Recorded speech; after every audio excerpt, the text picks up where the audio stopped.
중국이 물건과 원자재로 세계 경제를 주물럭거린다면 미국은 보이지 않는 것으로 중국 경제를 압박하고 있습니다.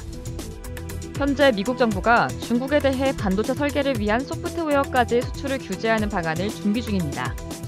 중국의 3나노미터 이하 반도체 설계 소프트웨어 수출 규제를 하면서 중국이 IC 설계에 큰 타격을 받을 거란 전망이 나왔는데요. 미국이 전 세계에 공급되는 반도체 칩 생산 소프트웨어의 무려 62%를 차지하고 있기 때문입니다. 지난 15일 미국 상무부 산하 산업안보국이 첨단 반도체와 터빈 생산에 필요한 4가지 기술의 악의적인 군사적, 상업적 사용을 막기 위한 수출 규제를 발효했습니다. 여기엔 3나노 이상 반도체 칩 생산, 전자설계 자동화 소프트웨어 수출 규제도 포함됩니다. 차세대 게이트 올어라운드 기반 반도체 설계에 필요한 EDA를 수출 통제하겠다는 의미로 해석할 수 있습니다. EDA 시장에서는 미국 기업이 과점하고 있기 때문에 이번 규제가 발효될 경우 중국은 첨단 반도체 설계 기술 확보가 어려워질 전망인데요. 22일 시장조사업체 트렌드포스에 따르면 2021년 글로벌 EDA 소프트웨어 시장에서 시놉시스 32%, 케이던스 30%, 시멘스 13% 순으로 차지하며 3사 중 시놉시스와 케이던스가 미국 기업입니다. 양사의 합산 점유율은 62%에 달하는데 이는 전 세계 EDA 시장의 절반 이상을 미국이 주도하고 있다는 뜻이죠. 세계 EDA 시장은 2020년 81억 달러에서 2024년 136억 달러로 연평균 13.8% 성장할 전망입니다. 앞서 2019년 미국이 화웨이 제재를 시작했을 당시 미국은 화웨이의 자회사인 하이실리콘이 시놉시스, 케이던스 등으로부터 EDA를 공급받지 못하게 했습니다.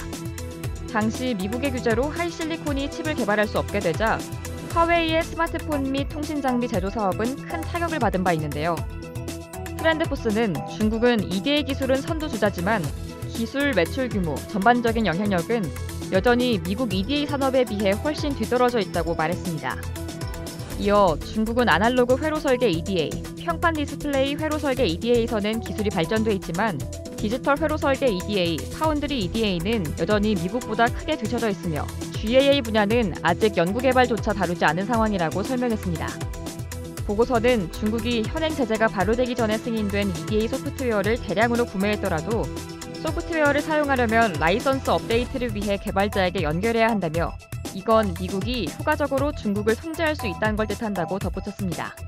또 중국의 IC 설계는 단계적으로는 GAA EDA가 필요하지 않지만 3에서 5년 내 첨단 3나노 공정 설계를 개발하기 위해서는 필요하다며 미국 기반 EDA 도구가 없으면 중국 IC 설계는 초기 칩 설계에서 백엔드 시스템 설계에 이르기까지 개발상의 어려움을 겪게 되고 중국 반도체 산업의 장기적 발전에 영향을 미칠 수 있다고 전망했습니다.